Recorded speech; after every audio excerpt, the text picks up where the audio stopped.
আমরা একটা কোডের সিম্পল একটা কোডের হচ্ছে ৩ টা কেস দেখব। একটা হচ্ছে পোস্ট কেস, পোস্ট কেস,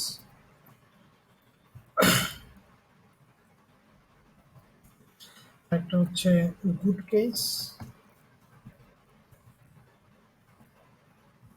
আর একটা টেস্ট কেস।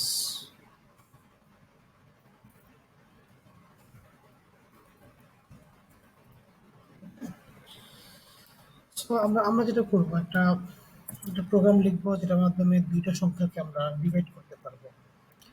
ওকে? ২ টা সংখ্যার মধ্যে একটা ভাগফল নির্ণয় করতে পারবো। সো আমরা ১ম এ একটা ফাংশন নিয়ে নিই। যেমন def, পাইথনে কোডটা লিখছি যেহেতু div, হ্যাঁ? div আমি হচ্ছে এখানে ২ টা প্যারামিটার নিব, when1 and in2, ফাইন। দেন আমরা হচ্ছে এটা রিটার্ন করি, যেকোনো কিছু একটা রিটার্ন। একটু পরে আমি জাস্ট ফাংশনটা একটু প্রিন্ট করে নিই। আমি একটু প্রিন্ট করে নিই যে হচ্ছে 5 divided by 2, kind of that. ওকে?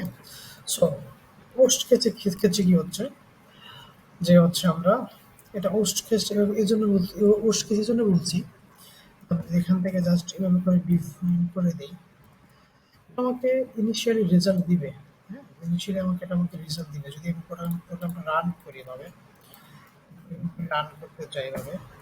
দেখা যাচ্ছে আমি এখানে অ্যান্সার পাচ্ছি 2.5, বাট সমস্যাটা বাধে তখনই যখন আমি এখানে একটু কোনো একটা টেস্ট কেস চালাবো, যেটা হচ্ছে এখান থেকে আমার জিরো যাবে। তো জিরো যখনই যাচ্ছে এটা সেভ। তারপর যদি আমি প্রোগ্রামটা রান করি, দেখবো যে এর একটা ইরর খেয়ে বসে আছে। ঠিক আছে? এটা ইরর খেয়ে বসে আছে। সো এটা ঠেকানোর জন্য এই কাজটার জন্য হচ্ছে আমার এই কোডটাকে আমি হোস্ট কেস বলতেছি। ঠিক আছে? এবং সেম কোডটাকে আমরা আরেকটু গুড ওয়েতে লিখতে পারি। লাইক আমরা চেক করে নিতে পারি যে আমার এন টু এর মান কত। ওকে? তো আমরা চিন্তা করলাম যে হচ্ছে আমরা এন টু এর মানটা চেক করে নিলাম। ঠিক আছে? যদি হয় জিরো, রিটার্ন করো আর রিটার্ন এরপর ফলস। ওকে? সাথে একটা প্রিন্ট করে দাও। উপরে একটা ছোট্ট একটা প্রিন্ট আমরা লিখে দিই, print print cannot divided by 0। ওকে? দেন হচ্ছে আমরা এলসে কি করতে পারি, সরি, এলসে যেটা করতে পারি, এলসে আমরা এই কোডটাকে এখান থেকে রিটার্ন করে দিতে পারি। ফাইন। এবার যদি আমরা কোডটাকে রান করি, এটা একটা কোডটা বন্ধ করে দিই। এবার যদি আমরা সেম কোডটাকে রান করি এভাবে করি, তখন দেখা গেল আমার একটা রেজাল্ট দিচ্ছে cannot divided by 0 and false. আর যদি আমি রেজাল্টটা ঠিক মতো দিই, তো আমাকে আগের মতো রেজাল্ট দিবে অ্যাজ ইট ইজ। ঠিক আছে? এটা একটা গুড কেস এবং মোস্ট অফ দ্য প্রোগ্রামার এই কাজটাই করে। হ্যাঁ?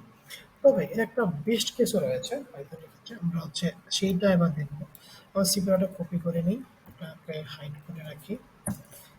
বেস্ট কেসটা হচ্ছে আমরা এত কন্ডিশন নিয়ে যাব না, ট্রাই কাজ করবো। আসলে পাইথনের ট্রাই কাজটা হচ্ছে ট্রাই এক্সেপ্ট আসলে। এখন আমার তো পিএইচপি কোড করা অভ্যস্ত, তাই আমি এটা বারবার বলে ফেলতেছি। তো এক্সেপ্ট আমি একটু একটা জিনিস কপি করে রেখেছিলাম, জিরো ডিভিশন, এটা আমি দিয়ে দিব। দেন এখানে আমি প্রিন্ট করবো লাইক দ্যাট। ওকে? এখন এটা হচ্ছে বেস্ট কেস, একদম বেস্ট কেস। এখন যদি আমি প্রিন্টটা করি, আমি দেখতে পাবো যে রেজাল্ট আমি সেম পাচ্ছি, ক্যান নট রিজলভ বাই 0। এখানে হচ্ছে কি, আমার যদি কোনো কারণে এখানে কোনো ইস্যু হয়, কোনো ইস্যু, তখন হচ্ছে আমার সবকটা এক্সেপ্টে চলে আসবে। এক্সেপ্টে চলে এসে আমার কিবোর্ডটা দিচ্ছে। হ্যাঁ? আমি যদি আবার এটাকে হচ্ছে মানটাকে একটু চেঞ্জ করেও দেই, এভাবে করে চেঞ্জ করেও দেই, লাইক 5/20। সো এখন দেখতে পাবো যে হচ্ছে রেজাল্টটা আমার কিন্তু ডিপেন্ডেবল ঠিকঠাক মতোই দিচ্ছে। হ্যাঁ? সো এটা এই জন্য দুইটা আমরা কেসগুলোকে আলাদা করতে পারি, যে এটা হচ্ছে একদম খারাপ কেস, যেটা